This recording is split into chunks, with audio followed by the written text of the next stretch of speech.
Ignition sequence starts.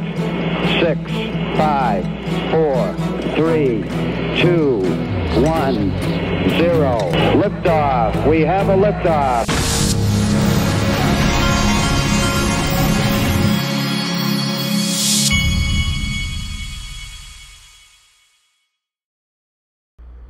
Hey everybody, this is the Digital Asset Investor, and I know we're in a little bit of a pullback right now, but this right here is really the important stuff. Global central banks are cutting rates at the fastest pace since COVID. This right here, if you see, I mean, I remember studying this in school. Anytime an incumbent president is running for office, they begin doing things like cutting rates leading into the election to try to give the appearance of as healthy economy as possible. But this is being done on a worldwide scale after being in this high interest rate environment for a while now. This hasn't been done, and historically, when these rates when they start decreasing rates, it's really good for crypto. So strap in.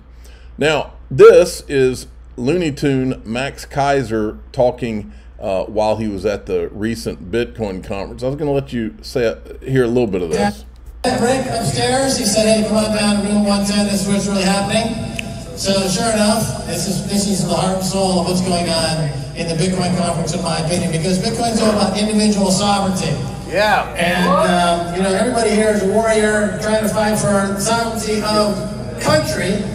But sometimes that gets all kind of messed up politically. To give you a little idea of my background, my dad was a Marine, and he was my eldest sister was born in Camp Lejeune in North Carolina. And to make leave on one particular weekend, my pregnant mom, my dad had her march with the Marine Corps for a few hours to force labor. So I'll give you an idea of his thinking. And so he was also a drill instructor, and so he is somebody who I know was passionate about the Marine Corps, and his values were, as he said, in core God country, I believe is what he expressed his priorities.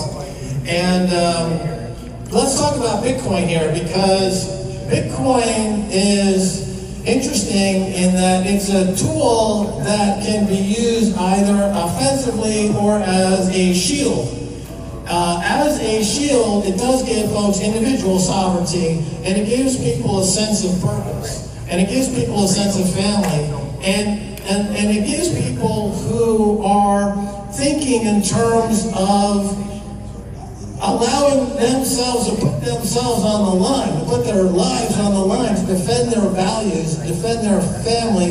It gives them the ultimate way to achieve the sovereignty and the values and the priorities that they in their heart seek, that they in their heart would join up with the... Now, all of that sounds great and all, and that's how I came to this space. I mean, I was all about this libertarian idea for Bitcoin and all this.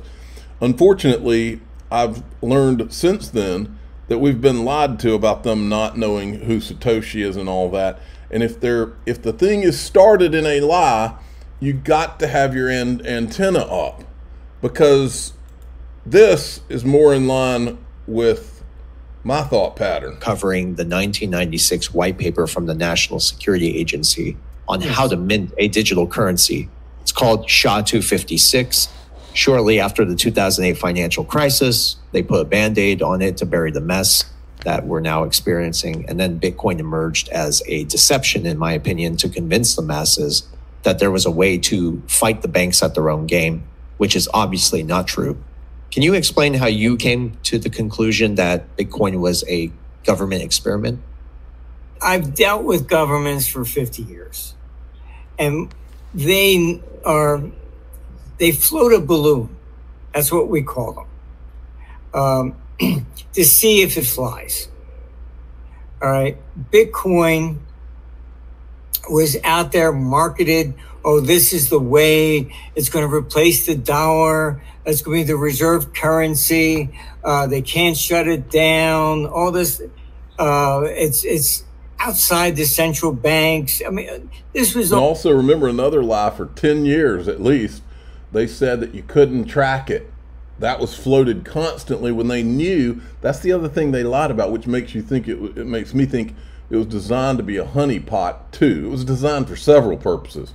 Just absolute nonsense. If you're really looking at creating something that's really anti-government, why would you use blockchain so they can trace every little transaction? If I give you it's the opposite of what you would do. $1 bill, they don't know where I got it from. But if I give you 100 Bitcoin, they know where I got it from and that guy and all the way down the line. That's not privacy. Mm-hmm. All right. That is their ultimate goal.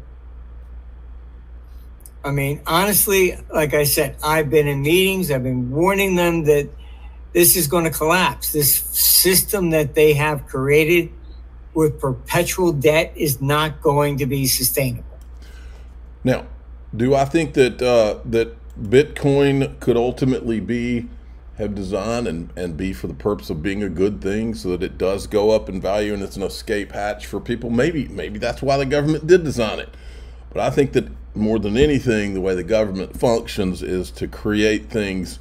If they're lying to you right out of the gate, you have to ask the question, why are they lying to you? And they are lying to us because they did create it. I don't know if it was one government or several governments in conjunction. Here's another, and we also know that the three-letter agencies are not good guys. Right here, it says, what does Satoshi mean in Japanese? In Japanese, Satoshi means wise or intelligent. It's a common male given name in Japan. What does Nakamoto mean? Nakamoto is a Japanese surname. The characters can be broken down as follows. Naka means middle or center or central. Moto means origin or base. So Nakamoto can be interpreted as central origin or root of the center, or central intelligence. You got it, folks? It's all about interoperability. Listen to this clip. Interoperability allows developers to use different functionalities of different chains. As you know, there are 20,000 blockchains around, and each excels in doing one thing really good. By leveraging interoperability, developers can actually utilize different things from different chains. And that's very important for user adoption, because essentially that brings that seamless experience I mentioned. Yeah, I agree with Reza. We are clearly now in a cross-chain world. We're at the point where there's a new blockchain every single day, and this trend is only accelerating. With new technologies like roll-up as a service, with what Celestia has built, you can deploy a new chain as fast as you deploy a smart contract. So in the future, we will have millions of chains. And of course, without interoperability, we're only fragmenting the liquidity, the user experience, and crypto becomes really unusable, right?